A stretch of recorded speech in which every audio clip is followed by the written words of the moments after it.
السلام علیکم ورحمۃ اللہ وبرکاتہ۔ الحمد للہ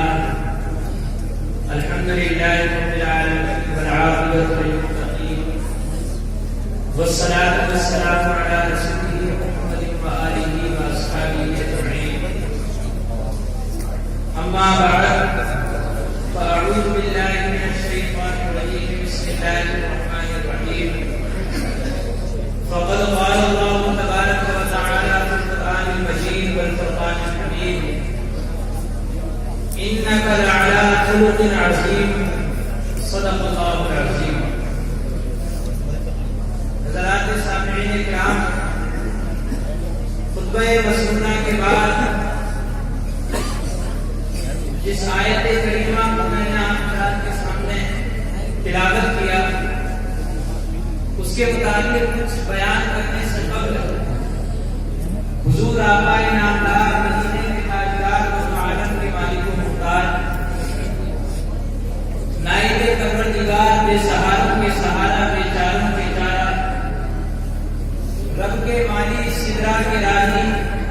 حضور احمد مصطفیٰ حضرت محمد مصطفیٰ صلی اللہ تعالی علیہ وسلم کی مقدس بارگاہ میں درود پاک کا نذرانہ عقیدت پیش کریں۔ اللہم صلی علی سیدنا مولانا محمد وعلی آل سیدنا ونبینا مولانا محمد وبارک وسلم صلی اللہ علیہ وسلم۔ حضرات سامعین کرام، اللہ تبارک و تعالی اپنے پاک کلام کے اندر ارشاد فرما رہا ہے اپنے حبیب مکرم صلی اللہ علیہ وسلم سے کہ بے شک آپ اخلاق کے عظیم مرتبے پر فائز ہیں، اور آپ صلی اللہ علیہ وسلم کی ذات گرامی کسی ایک کے لیے خاص نہیں تھی، بلکہ چاہے چھوٹا ہو یا بڑا، امیر ہو یا غریب، کمزور ہو یا طاقتور، آپ صلی اللہ علیہ وسلم تمام لوگوں سے عمدہ اخلاق سے پیش آیا کرتے تھے۔ حدیث مبارک کے اندر آتا ہے کہ اللہ کے رسول صلی اللہ علیہ وسلم ایک مرتبہ دودھ نوش فرما رہے تھے۔ آپ کی دائیں جانب ایک دیہاتی شخص بیٹھا ہوا تھا، اور آپ کی بائیں جانب آپ کے جانثار صحابی حضرت ابو بکر صدیق رضی اللہ تعالی عنہ تشریف فرما تھے۔ آپ صلی اللہ علیہ وسلم نے اپنا بچا ہوا دودھ اس دیہاتی شخص کو دے دیا، حالانکہ حضرت ابو بکر صدیق رضی اللہ تعالی عنہ کا مقام اور مرتبہ بہت اعلیٰ ہے، لیکن آپ صلی اللہ علیہ وسلم نے ارشاد فرمایا: الایمن فالایمن، یعنی جو سیدھی جانب بیٹھا ہوا ہے میں نے اسی کا حق ہے۔ یہ ہے میرے حضور کا اخلاق۔ حضور صلی اللہ علیہ وسلم ارشاد فرماتے ہیں: بعثت لیتمم مکارم الاخلاق، مجھے اخلاق کے تمام کمالات کو پورا کرنے کے لیے ہی دنیا کے اندر بھیجا گیا ہے۔ آپ صلی اللہ علیہ وسلم کے اخلاق کے قائل ہر عمر اور ہر طبقے کے لوگ پائے جاتے ہیں۔ آپ صلی اللہ علیہ وسلم بچوں سے بھی عمدہ اخلاق سے پیش آیا کرتے تھے، بزرگوں اور جوانوں سے بھی عمدہ اخلاق سے پیش آیا کرتے تھے، خندہ پیشانی کے ساتھ پیش آیا کرتے تھے۔ آپ صلی اللہ علیہ وسلم کا اخلاق تو یہ اخلاق تھا کہ اگر کوئی شخص آپ کو پانیاں بھی دیتا تو آپ اس کو دعا دیتے تھے، اور آپ پر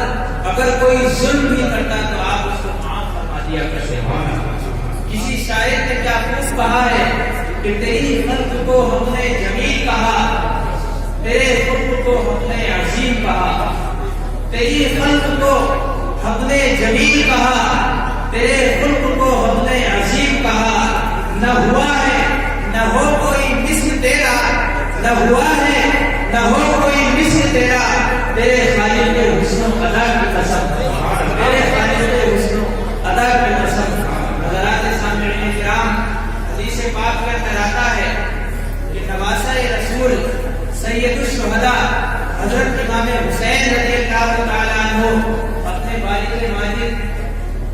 حضرت علی شیر خدا رضی اللہ تعالی عنہ سے عرض کرتے ہیں ابا جان حضور صلی اللہ علیہ وسلم کا اخلاق اپنے ہم نشینوں کے ساتھ کیسا تھا؟ تو حضرت علی رضی اللہ تعالی عنہ جوش و مسرت کے ساتھ ارشاد فرماتے ہیں کہ حضور صلی اللہ علیہ وسلم اخلاق و برتاؤ میں انتہائی نرمی برتتے تھے، اور آپ صلی اللہ علیہ وسلم سہولت کی زندگی بسر کرنے کو پسند فرماتے تھے، اور آپ صلی اللہ علیہ وسلم کا مزاج نہ زیادہ سخت تھا اور نہ آپ بدخو تھے، نہ آپ صلی اللہ علیہ وسلم کبھی بےہودہ باتیں کرتے تھے اور نہ ہی کبھی عیب جوئی کو پسند فرماتے۔ جو چیز آپ کو پسند نہ ہوتی آپ صلی اللہ علیہ وسلم اس سے بے پرواہی برتتے تھے، لیکن آپ صلی اللہ علیہ وسلم اس کی برائی نہیں فرماتے اور نہ ہی اس کی طرف رغبت فرماتے تھے۔ حضور صلی اللہ علیہ وسلم کا اخلاق آپ صلی اللہ علیہ وسلم نے اپنی ذات گرامی کو 3 چیزوں سے محفوظ رکھا۔ نمبر 1 غرور و تکبر سے، نمبر 2 مال و دولت کو جمع کرنے سے، اور نمبر 3 بےہودہ و فضول باتوں سے۔ آپ صلی اللہ علیہ وسلم ارشاد فرماتے ہیں کہ آدمی کے اسلام کی اچھائی ہی یہ ہے کہ وہ بےہودہ بیکار باتوں سے بچے۔ حضرات سامعین کرام، اب میں اپنی تقریر کو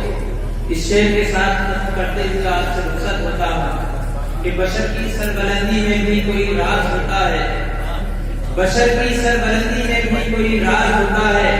جو سر دے دے سرے میدان کو بھی سرفراز ہوتا ہے۔ بشر کی سربلندی میں بھی کوئی راز ہوتا ہے، جو سر دے دے سرے میدان کو بھی سرفراز ہوتا ہے، اور جہاں پر ختم ہوتی ہے حدود عقل انسانی، جہاں پر ختم ہوتی ہے حدود عقل انسانی، وہیں سے محمد کی شان کا آغاز ہوتا ہے، وہیں سے شان کا آغاز ہوتا ہے۔